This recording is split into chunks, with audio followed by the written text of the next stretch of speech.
On va commencer donc par l'introduction. L'introduction consiste à vous dire d'une part qui je suis. Alors bon, je suis quelqu'un, je suis militante de droite, je ne suis pas militante FN, contrairement à ce que chacun puisse penser. Je dirais que pour moi l'immigration c'est pas un problème tant que la sécurité n'est pas en question, tant que l'immigration ne porte pas atteinte à l'intégrité de la France et à sa sécurité. Ce qui aujourd'hui n'est pas le cas. Ce qui est aujourd'hui, disons aujourd'hui, l'immigration devient dangereuse pour la sécurité des Français et aussi pour l'intégrité de la France, de ce qu'elle est. Je rappelle, la France est une et indivisible. Ce n'est pas quelque chose que j'ai inventé, c'est dans la Constitution. Et on est en train de faire rentrer des gens en France à qui on n'impose pas cette valeur. La France est une et indivisible. Même langue, même loi pour tout le monde, même on est tous les mêmes en tant que Français. Ceux qui veulent des droits spéciaux n'ont pas leur place en France. Parce que si on laisse un droit spécial rentrer comme ça, parce qu'une religion ne peut pas accepter le droit français, eh bien on est en train de déconstruire le travail fait par les Lumières. C'est-à-dire que l'identité de la France, qui est quand même partie du siècle des Lumières, les Lumières sont en train de s'éteindre. Et on ne peut pas laisser faire ça. Voilà la principale raison. On ne peut pas laisser les lumières s'éteindre. Et ça, c'est la principale raison de ces vidéos. Alors, pourquoi? Qu'est-ce qui nous met en danger? Selon moi, ce qui nous met en danger, c'est effectivement le fait qu'en fait, il y a de ça encore 50 ans, c'était le bon sens qui régissait, on va dire, la pensée des gens. C'est-à-dire que quand quelqu'un disait quelque chose, si il faisait appel à du bon sens, ce que disait cette personne, effectivement, était audible et était écouté. Aujourd'hui, on n'écoute pas les gens qui ont du bon sens. On écoute les gens qui sont politiquement corrects. Donc, nous avons un problème. Le politiquement correct est en train de foudroyer le bon sens, de se substituer au bon sens. Quelque part, on kidnappe le bon sens à la faveur du politiquement correct. Et on doit se demander, mais qui a kidnappé comme ça le bon sens? Parce que on aurait réagi depuis longtemps si on voyait les choses comme ça. En fait, le bon sens a été substitué par le politiquement correct. Ça s'est fait très progressivement pour des raisons que j'imagine et que je vois, mais qui ne reflètent pas une réalité et surtout qui nous éloignent de notre but. Notre but étant la paix dans le monde, les égalités, l'égalité, la fin de certaines barbaries et le fait que les gens soient libres. Et en fait, doucement, au nom de cette liberté, on est en train de s'éloigner de cette liberté. Donc quelque part, et ça ne pourrait pas se faire si on avait gardé du bon sens. Donc il faut absolument qu'on retrouve du bon sens et j'appellerais ça un petit peu comment dire, cette perte de bon sens, c'est une perte de valeur, mais qui a été, c'est pas naturel, c'est pas quelque chose qui est arrivé à cause d'une évolution humaine. qui a fait qu'en évoluant, l'être humain a pensé que ça, c'était mieux que ça, et avec ses connaissances, il pense que ça, c'est mieux. Pas du tout. C'est quelque chose qui a été monté artificiellement, qui a été pensé de loin, qui a été piloté pendant longtemps, et quelque chose qui a été mis à l'abandon avec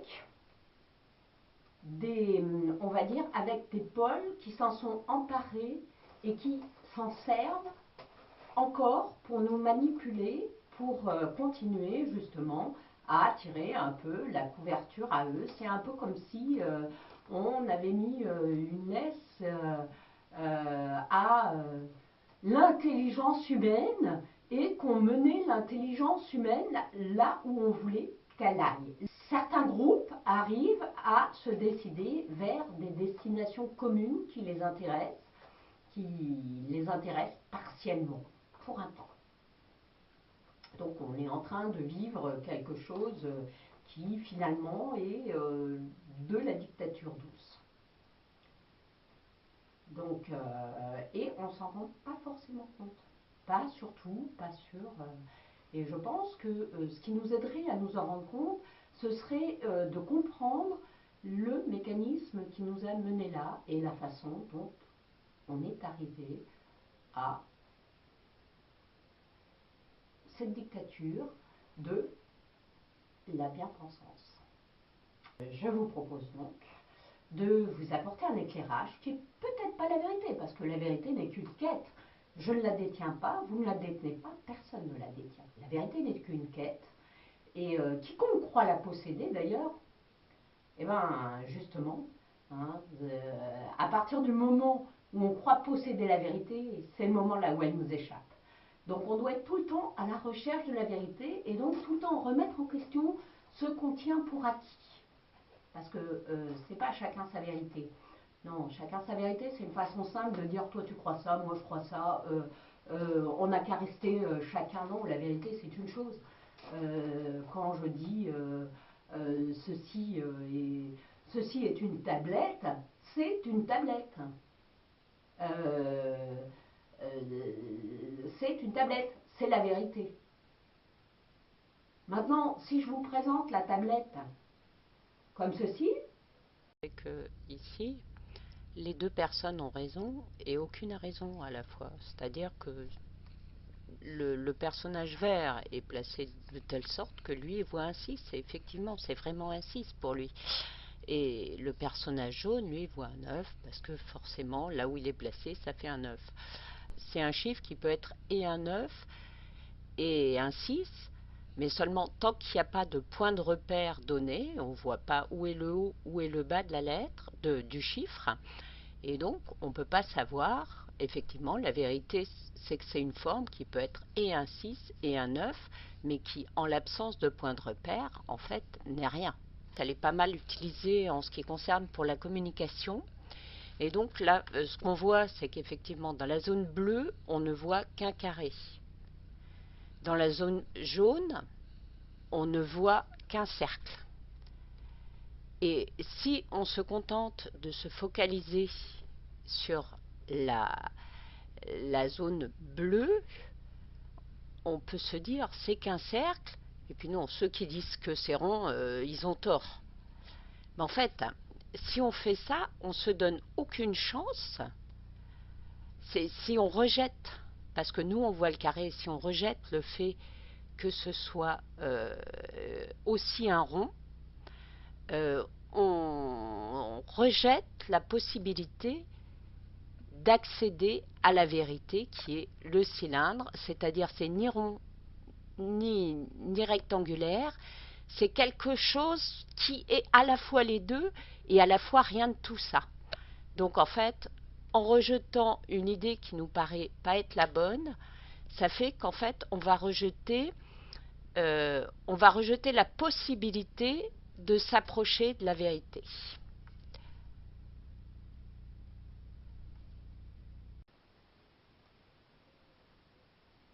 eh bien oui, vous voyez une tablette qui est en train de marcher. Et en réalité, mon montage vidéo a fait que vous voyez quelque chose qui est en provenance pas de ma tablette, mais de mon ordinateur. C'est juste une petite...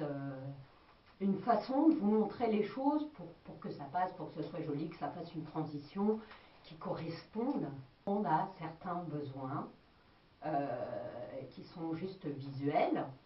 C'est pas, j'ai pas l'intention de vous tromper, mais c'est juste parce que ça permet de faire une transition, comme ça vous savez que je vais vous montrer quelque chose qui ne vient pas du tournage et qui a été mis au montage en fait. La vérité, la perception que vous en aurez tout au long de ces films, c'est qu'effectivement je suis en train de regarder ce dont je vous parle sur la tablette. Ce qui n'est pas le cas. Mais il y a quand même une vérité au départ. Mais la vérité, personne d'entre nous ne l'a dit. Il faut vraiment se mettre dans la tête que on n'a pas la vérité, on n'a jamais la vérité. Il faut toujours la chercher pour s'en approcher. C'est un peu comme quelque chose qui partirait toujours. Donc en fait, il faut toujours être prêt à la suivre et partir vers elle. Elle ne viendra pas à nous, hein. Ça, surtout avec les journalistes dont on a hérité des années 80, la vérité ne viendra pas à nous. On est obligé de la chercher et d'une certaine manière, c'est en faisant croiser les informations, c'est en recherchant qu'on peut avoir la vérité. Ça, c'est ma notion de la vérité, donc je n'ai pas la vérité. Ne gommez pas tout ce que je vous dis comme ça. Mâchez-le bien, des semaines dans vos cerveaux, tout ce que je vais vous dire, vous le mâchez des semaines dans vos cerveaux avant effectivement de l'avaler, parce que sinon vous allez mourir d'indigestion. Ça va être très compliqué pour vous.